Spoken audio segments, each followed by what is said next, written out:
Emma's first week at Larkridge Park was a blur of popcorn, broken rides, and cranky kids. The place had charm, the kind that clung to faded signs and creaky roller coasters like the ghosts of better days. But the one thing that everyone still talked about was Barky the Clown. He wore a tattered red and blue suit, oversized gloves, and a drooping, smiling dog mask. Barky didn't talk. He just waved, danced, and handed out balloon animals. Somehow that made him even more popular. Kids chased after him. Teens posed for photos. Parents said things like, "He's the heart of the park." Emma found it strange that no one knew who was in the costume. "I think his name's Dave, or maybe Kyle," her supervisor muttered, flipping through a clipboard. "He shows up for his shift, does his thing, and leaves. No trouble." "But where does he clock in?" Emma asked. "Where does he change?" Her supervisor just shrugged. "Does it matter? The guests love him." Later that day, Emma watched Barky dance in front of the carousel. His movements were weirdly fluid and offbeat, like someone who had learned to mimic joy without actually feeling it. His mask never tilted, never turned, just stared straight ahead with that painted smile. He was still dancing after the music stopped, still waving when no one was looking. And when Emma blinked, he was gone. It happened after closing. Emma stayed late to help clean the funnel cake stand. Around midnight, she walked past the carousel again and froze. Barky was there, standing motionless in the middle of the ride. The lights were off, the ride was powered down, but the carousel was turning slowly, just enough to creak, just enough to groan.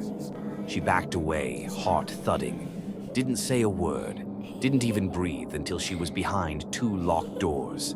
The next morning, she told Eric, the security guy, and begged him to check the cameras. They pulled up the footage. Emma's heart skipped when she saw the clown on screen, clear as day, walking down one of the back hallways. But something was wrong. The costume was moving, but it wasn't being worn. The gloves hung limp, the head sagged, the shoes scuffed the ground without feet inside them.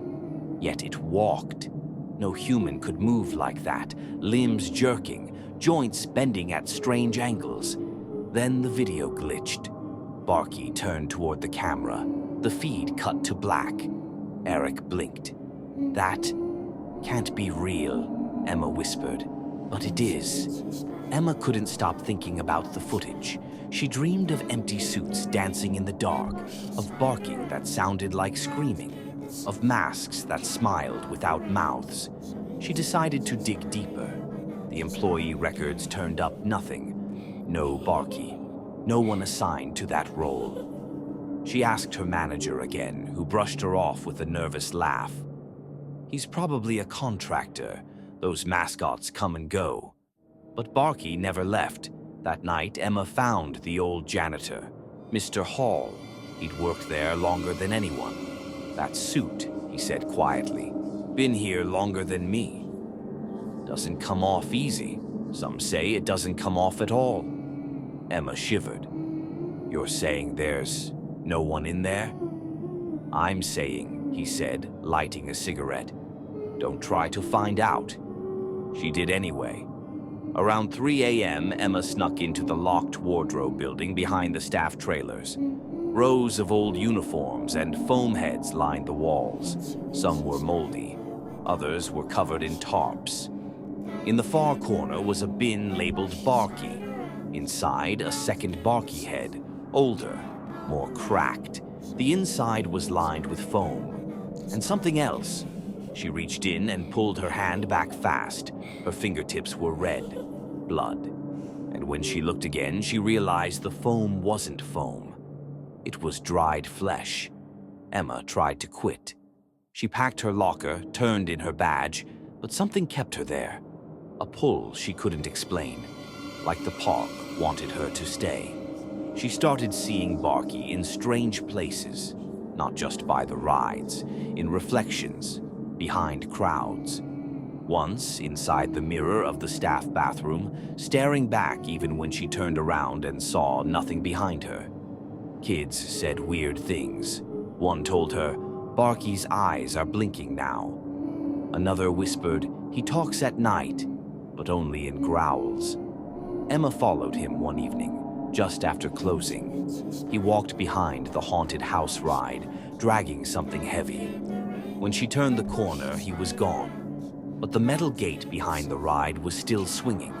Inside, she found claw marks on the walls, deep ones, and footprints that weren't from shoes. They were paw prints, too large, too human. Chapter 5. The Costume Wears You. Emma set a trap. She left a camera running in the break room overnight and placed the Barky costume folded neatly on a chair. She connected the feed to her phone. At 2:37 a.m., the camera flickered. The costume twitched. Piece by piece, it began to move, slowly rising without anyone inside. The gloves inflated, the head tilted, the shoes stepped forward. It stood fully upright. Then it turned to the camera and waved. The feed cut to black. Emma ran back to the room.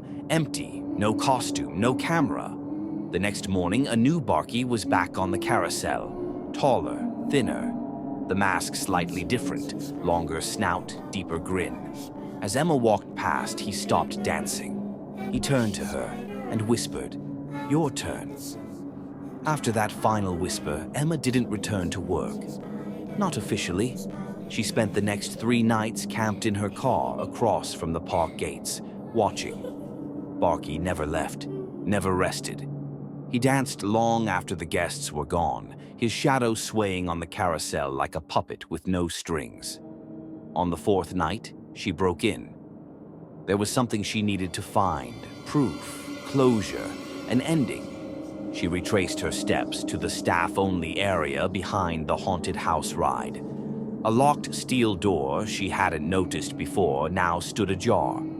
Inside was a narrow stairwell. Cold air spiraled up her legs as she descended.